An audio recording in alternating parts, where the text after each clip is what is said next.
Station, this is Houston. Are you ready for the event? Houston, this is the International Space Station. Yes, we're ready for the event. Monrovia Unified School District, this is Mission Control Houston. Please call the station for a voice check.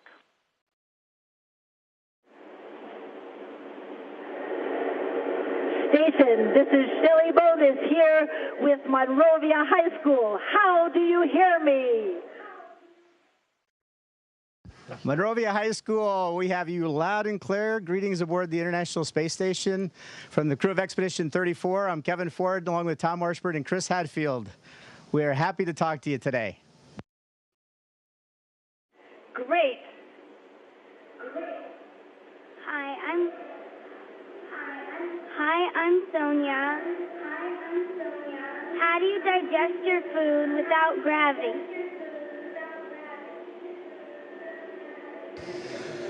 Well, I'm glad we can. I'm not a doctor, so I don't know exactly how it works, but I know, like, when I'm in bed at night, I can still digest my food.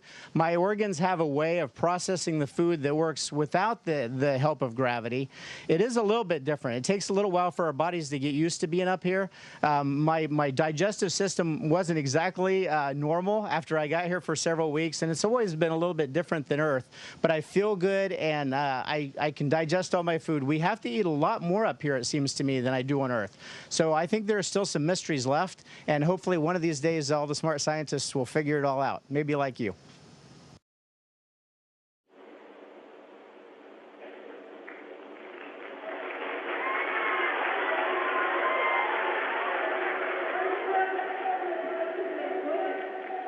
Hello, I'm Jack. Is it always night and never day on the ISS? Also, what language you use since it's an international space station? Well, you know, Jack, we go through 16 sunrises and sunsets a day. We're going 17,500 miles an hour. So that means time on the space station could be any time we want to. So between all the international partners, we decided we're going to use Greenwich Mean Time, and the ground sets our schedule, and they tell us when it's time to go to sleep and when to wake up. So that's how we do it. But we can't look outside and tell. Right now, the official language that we use on the space station is English, but we love learning Russian and speaking Russian with our Russian colleagues. We work a lot of our procedures in Russian, and about a third of the time we're speaking Russian. And if there's an international partner up here from Japan or from any of the countries in Europe, then we'll hear that language as well. It's a lot of fun learning new languages up here. Hi, my name is Angel. What do you miss most about Earth and why?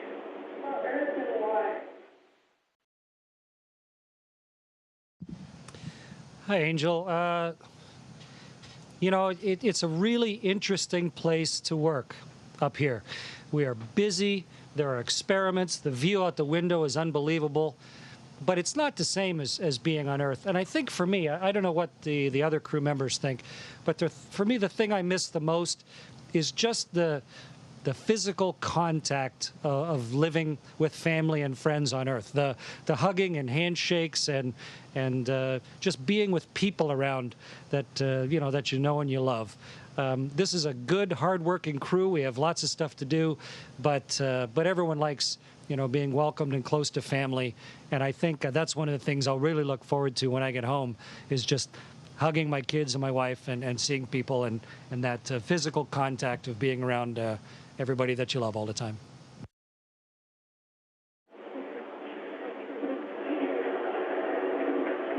Hi, I'm Kalani. What is it like to float in space?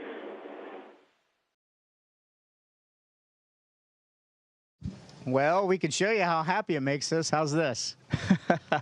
Well, it's very unusual at first. Imagine if you found yourself just floating at home, or imagine what your pet would think if it found itself floating. It's a little crazy the first time it happens to you, and you're a little insecure. You want to grab a hold of things. You want to have pressure on your feet, or when you sit down, you'd like to have pressure on your backside. But we never have that up here. Even when we're sleeping, we're floating almost touching nothing. And I would say it's a lot like being in warm water water in a pool or something if you close your eyes and imagine just floating and having no pressure points on you anywhere. So it's really unusual. After you get used to it and you think about it, it's really a lot of fun. You can just pick a corner of the room and float up into that corner and enjoy floating back down. And of course, we like to play a lot of games up here in zero G. So there are a lot of advantages to being up here. I don't think you'd want to do it forever because we are really engineered and made for gravity, and I like running around and walking through parks and stuff like that. So there are things I miss about Earth. I even miss gravity about Earth, but I do like floating around for the time I've been up here for 4.5 months or so. Hi, my name is Jared, and what do you do during your free time on the ISS? Well, everybody's got their favorite thing to do during free time. We don't have a lot of it. Some of us like to play guitar, some of us like to read, but one thing everybody loves to do, and that's to look out the window. We've got the most spectacular view I can imagine, being 250 miles above the Earth, so we're always looking for interesting, beautiful landforms. We're looking for cities that we recognize, even new cities we've never been to, and we've learned an incredible amount about the geography of the Earth and what it really looks like, not just what it looks like on a map. So probably the most popular thing to do in our spare time is to look out the window. Hi, my name is Grant. What inspired you to become an astronaut?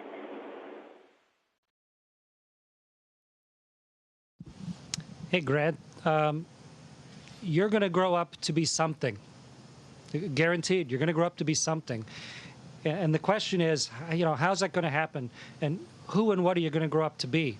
And it's really up to you. 'Cause you're the product of the decisions that you make.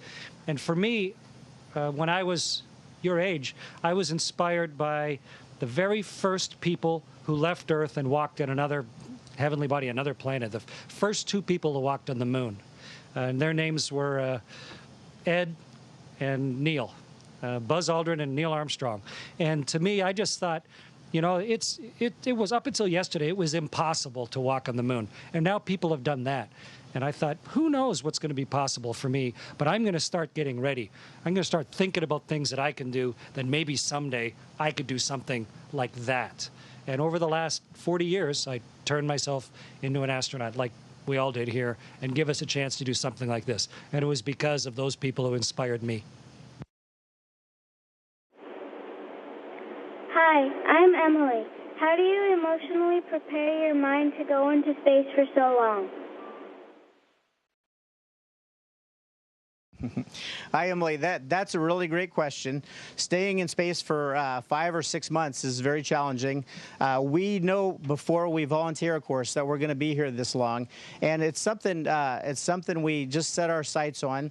When I was thinking about coming, I was thinking about how many weekends I had up here. I have about 22 or 23 free weekends. The rest of the time, I'm really working hard, and the days just are flying by. And what would I like to do with those weekends? And to me, 22 or 23 weekends in space didn't seem like very many to me. So frankly, the time has flown by for me, and I didn't expect it to seem long. But for those things where you have to, like I might get an extension and spend maybe more months in space, and when I have to face something like that, I just kind of face it one day at a time, and I realize that, you know, if I have to be someplace that I wouldn't want to be for a long time, I love being here, but if it was something that I wanted to get through, that each day or each hour is just, it's that much shorter for me that I have remaining. If I have to do a long run for exercise or something like that. So it's just kind of a mental game I play with myself, and I'm used to handling those kinds of challenges, those long challenges when they come. Hi, my name is Steven, and why doesn't the space station run out of oxygen?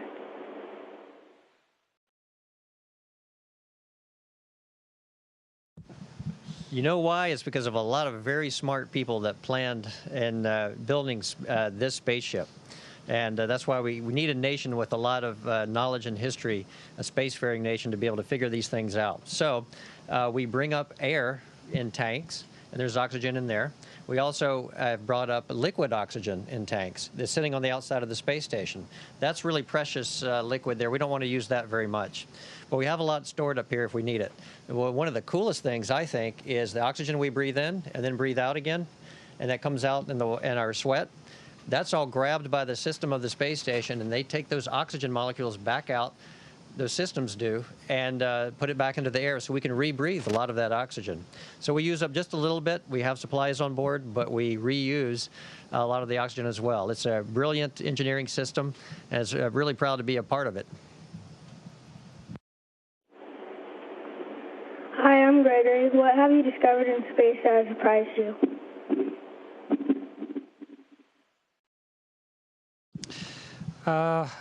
You know, this was my third space flight, and on the previous two flights, I tried to tell people afterwards just how beautiful it is, what an amazing experience, a new experience it is.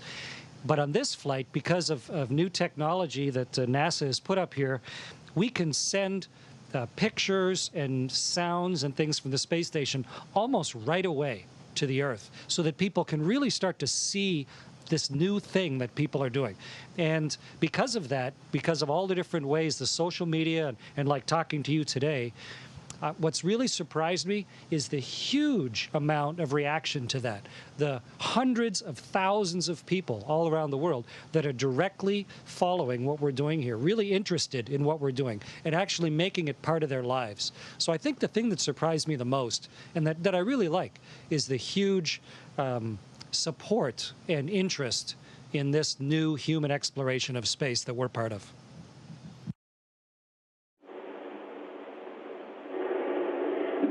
Hi, my name is Phoebe, and what is the best part about being in a low-gravity environment?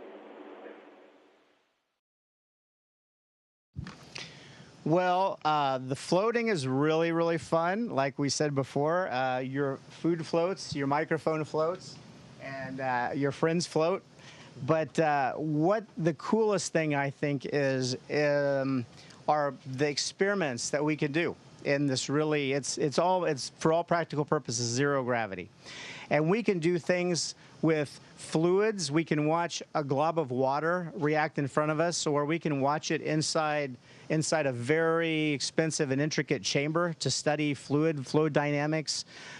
We can study combustion, where things are burning in an environment where the gravity doesn't force airflow. Because on the Earth, there's a phenomenon called convection. When things burn, it pulls air in from one side. And without feeding it air, it burns differently. And we have combustion racks up here and fluids racks. And we can study the way we behave, or we age and we change in the microgravity environment, and the way plants and animals do also. So there's just many things you can study without gravity that can tell us a lot about the intricate details of the way things work on Earth. We can either take them back to Earth, or we can use them as knowledge learned for future space flights. So that's really the coolest thing about being out here. Hi, my name is Eve, and what do you do in case of an emergency? Hi, Eve. We've got that all planned out right now. And what we can do is, the main thing we can do is use our Soyuz, our spaceship that brought us up here. We always have that sitting on the outside dock, ready to bring us home if we need it in case of an emergency. But first, we'd take a lot of steps. And we've trained quite a bit with our Russian colleagues, with all of our crewmates, to make sure that we know how to get oxygen if we need it, to protect the space station if we need to, in case we have an emergency on board. So if none of that works, and there's a lot that we can do to help save the space station and keep ourselves safe, but if none of that works, we can go straight to our Soyuz and get home if we need to. Hi, my name is Carolina, and what is the most important job on the space station?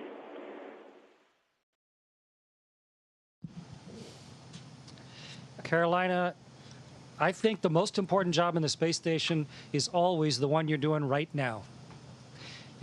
Because you can mess everything up with one little mistake. And even something you don't think is important. Let's say you're just taking a picture at the window with your camera, and you inadvertently bump the window with your camera and put a big scratch in the window. every astronaut, every picture taken from that moment on is going to have to live with that scratch.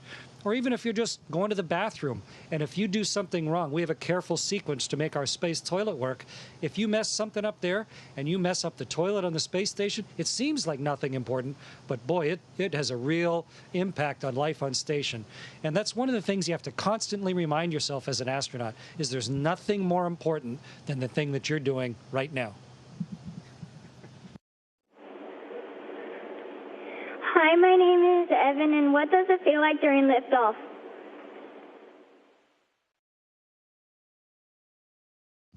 Well, that is like one of my favorite things I've ever done in my life, is liftoff. I was a pilot before I became an astronaut, and I love flying fast things. I got to fly fighter aircraft, and the acceleration you get from the afterburners and the engines is very similar to the feeling you get on liftoff.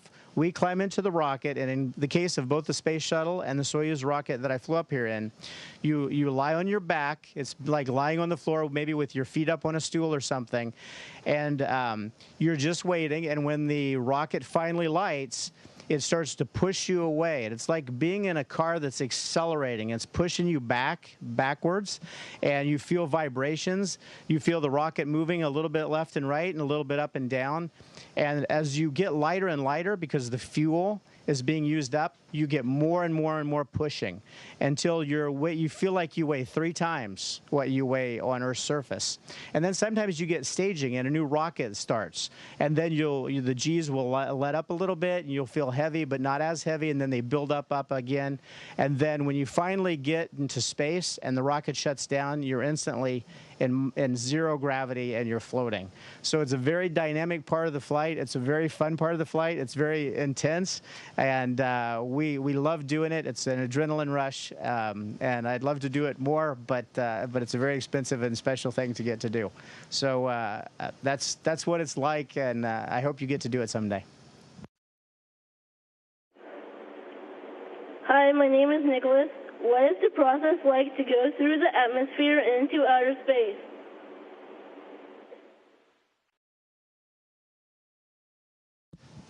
Well, Kevin described what it feels like. It all starts sitting on the launch pad after at least 2.5 years of training just for that flight. So that's the first step in the process.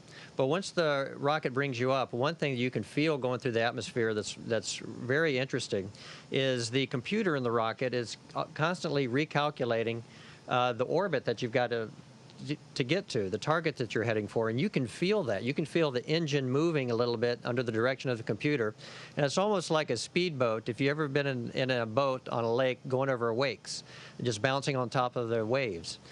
So you can feel kind of a bounce, a rhythmic bounce, as the rocket's figuring out where to put you in space. You can feel a little bit of the turbulence of the air, and then as soon as you get out of the atmosphere, the push from behind from the acceleration of the rocket is nice and smooth. And as Kevin mentioned, it's just a huge pressure, kind of a gorilla on your chest. You're taking your breaths in sips at that point. And it's just a push all the way up until the main engine cut off.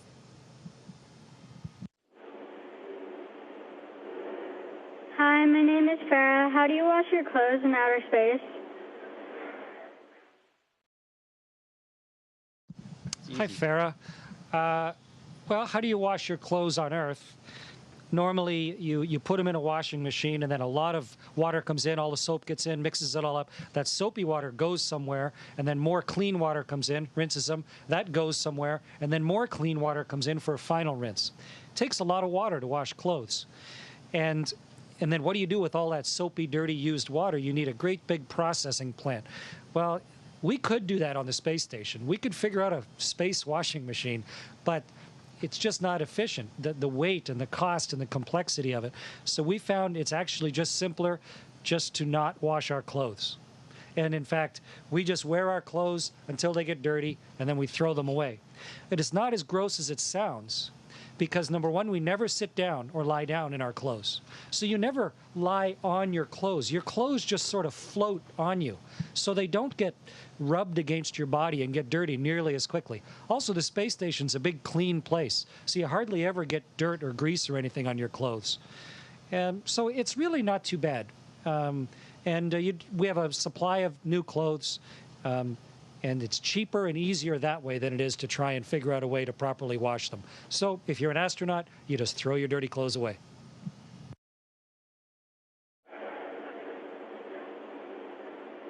Hi, my name is Cameron. Who flies to space?